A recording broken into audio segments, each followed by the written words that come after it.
Good evening, everyone. We begin the readout tonight with Texas officials sharing harrowing details on what happened when a gunman killed at least 19 children and 2 of their teachers at Robb Elementary School in Uvalde, where roughly 82% of the population is Latino. Yet, take a look at this scene. That is Stephen McGraw, director of the Texas Department of Public Safety, along with his law enforcement peers.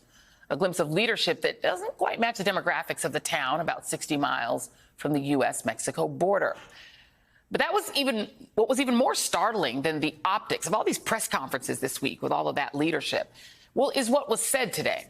The admission of a string of police failures, including driving right by the gunman, of how one girl cowering inside the school called 911 more than 5 times. By 12:03 that day, nearly 20 officers stood in a hallway outside of the classrooms, but it wasn't until 12:50 that the classroom was breached using keys from a janitor. Before that, no keys. McGraw said the on-scene commander believed that this was a barricaded subject situation and did not think that there were more children at risk. He was then overwhelmed with reporters demanding an explanation into the time delay, leading him to make this stunning admission. Stand by.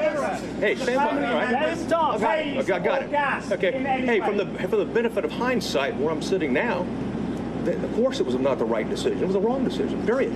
There's no excuse for that. The press conference also failed to translate questions and answers into Spanish, despite earlier promises that they would. Again, a lot of the folks in this town speak Spanish as a primary language.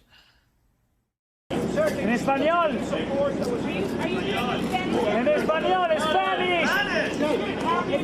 Spanish? What happened? No Spanish. Wow. Hours later, we heard from Texas Governor Greg Abbott, who dodged questions surrounding gun laws, focusing instead on touting benefits being offered to local families and, again, pushing mental health as the culprit, despite being the governor who has slashed mental health funding in Texas. But he had this to say about the communication breakdown with his cops. I was misled. I am livid about what happened.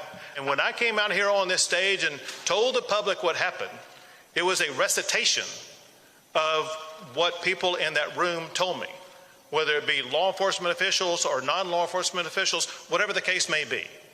And as everybody has learned, the information that I was given turned out in part to be inaccurate.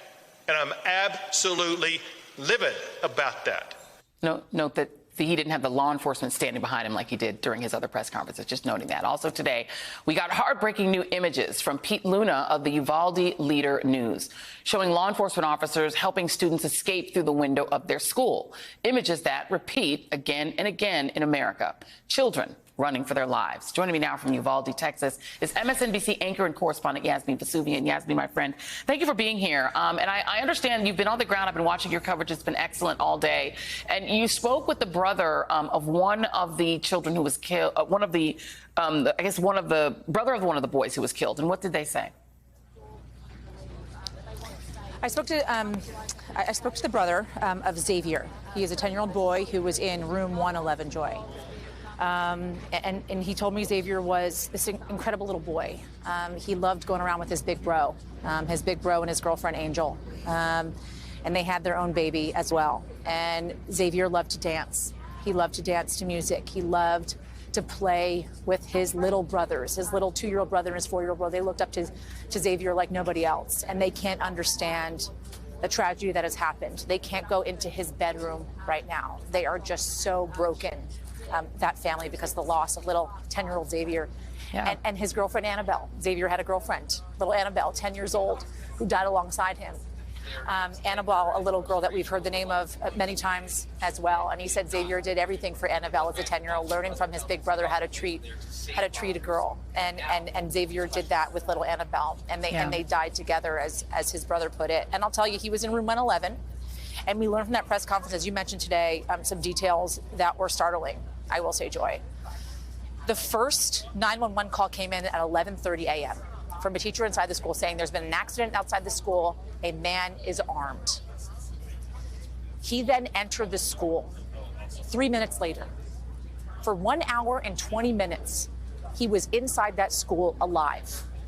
For 1 hour and 20 minutes until he was shot.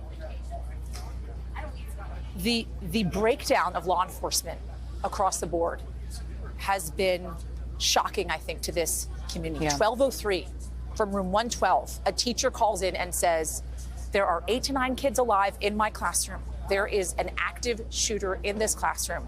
I am alive. 12:10, another call. 12:21, another call. Guess what room 12:21 that call came in from? Room 111. That's where Xavier was. Yeah. And Xavier's brother asking today, was Xavier still alive? Was Annabelle still alive?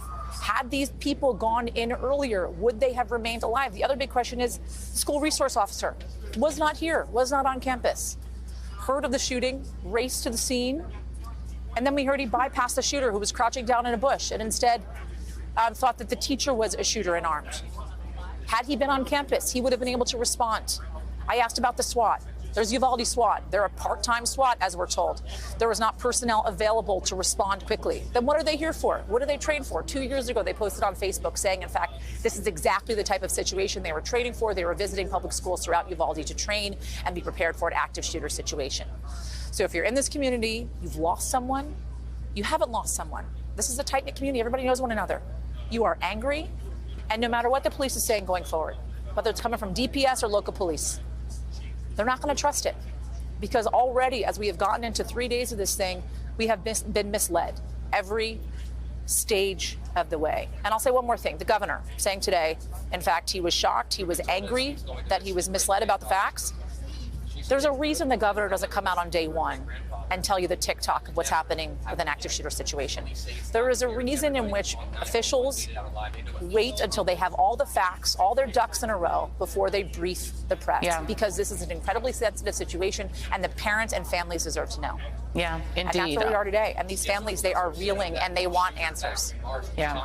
Yasmine Vesuvian, it is shocking, the failure of police in this instance. Yasmine Vesuvian, thank you very much. Really appreciate you. Texas State Senator Roland Gutierrez, a Democrat, confronted Governor Abbott at his press conference today, imploring him to reform gun laws. Now, it may be hard to hear him, so we added subtitles. Here's part of what he said. Have to do something, man. Old colleagues are telling me, calling me, and telling me an 18-year-old should have a gun. Joining me now from Uvalde is that very Texas State Senator Roland Gutierrez. And did you? Oh, okay. Well, we're gonna go to him in just a second, and so we're trying to get him in. We're having a little bit of a technical difficulty, so we're gonna keep trying to get him. But while we wait for him to come in, I do want to play another soundbite from Yasmine Vesuvian, who also interviewed a couple of people in Uvalde about what she was talking about the police response, because the police response has been a big part of the question about what went wrong here. Here is Yasmine's interview with 2 people in Uvalde about the slow police response, and the fact that one of the police officers actually knew one of the girls who was killed. Take a look. I haven't trusted law enforcement here in a while. Why is that? Doesn't surprise me one bit. Why? They're very slow moving. Yeah. Very slow moving. Anytime we've had situations, they're pretty slow. They could get better people. That's what I think. And the problem here being that in this community, which we know is a low-income community, it is a majority Latino community. It's something that happens in a lot of communities. Those of us who are people of color are familiar with this story. It's a sad one about slow police response times when we call. It took 10 minutes for police to actually arrive on the scene after the first 911 call of people nearby seeing a man with a long gun running toward the school. Now, I will introduce, he is here, State Senator Roland Gutierrez. Thank you very much, sir. I really appreciate you being here. I don't know if you were able to just see that video and to hear Yasmine Vesuvian, her reporting. But it does feel like part of the story here, a big part of the story, is, number one, a very, very slow response by local police, and then local police being in charge of what happened even when federal authorities got there, and a very, very, very slow response getting inside that school. You raised some concerns to the governor. Have you had the concerns about that, about slow response and this police failure? I can only call it that. Have you gotten any answers about that? Well, so absolutely. I mean, first off, you know, even the police, you heard Steve McCraw today suggest that there was a failure. I know that he wants to put it on the local police. I'd like to find out what we haven't heard from law enforcement. I asked them to give us this account early. They wanted to wait a little longer. You know, the folks in this community need transparency. What I'd like to see is when the different agencies actually arrive. In my mind, operational control would shift to an agency with higher firepower, higher jurisdictional level, if you will. That didn't happen here.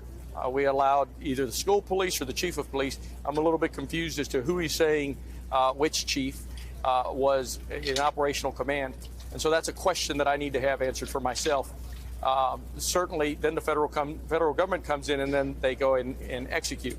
And so we really have a lot of issues and a lot of failures that happen here. This community deserves to know, and our country deserves to know for sure.